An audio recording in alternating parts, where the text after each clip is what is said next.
how to reduce noise in Slack. So if you're like me, I dread opening Slack because of the constant interruptions I know that it will fill my day with. And it's not that these interruptions aren't getting actual work done. Most of the time they are. It's that if I'm not careful, I can spend my entire day focusing on stuff that doesn't drive the real need of my task at hand forward. So what I want to share with you today is a way that you can increase the amount of time that you can focus while at the same time give more help to the people in Slack. So I've been using Slack for over 8 years, and during that time I've worked at 4 different companies. And at all those companies I noticed a pattern, and it's that they have this support channel in Slack where it's kind of a catch-all for people's questions, customer issues, bugs, there's usually a few experts littered in with there. And what happens on a typical day is a support agent will add channel saying that this customer can't log in or that the website's down. Good issues that are urgent and probably need fixing right away. The problem is that they notify everyone, and when you notify everyone, there's an automatic in-group bias that happens. Everyone assumes someone else will answer their question, and what ends up happening is that no one answers the question.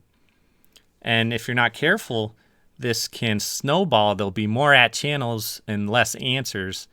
And eventually you'll start to overwhelm your experts and they'll leave those channels completely. And so what I want to share with you today is a way that I've consistently reduced noise in my Slack channels. It's called the Slack Noise Reducer. So the first step is to assign a go-to person. For your support channels, you need to have someone that the support people know they can reach out to and receive help. What this does is it removes the in-group bias so that someone knows they're supposed to be watching. And if they need to pull in more people, they can do it one by one and not an all at once interruption. The second is to rotate this responsibility. It can get a little overwhelming fighting small fires every day. So if you rotate it amongst your team, the responsibility doesn't feel as burdensome. The second thing this can do is help train up more of the junior members. So when customer support shares some of their issues, they can get more familiarity with the product and gain more confidence in their ability to help. The last is to communicate the schedule. So you'll want to make sure that the support people know who they can reach out to, and you need to make sure that all of the communication is done publicly, that they're not reaching out in a private channel or in a direct message. If they're doing that, that means that that answer isn't going to be available for someone else to find later in the search.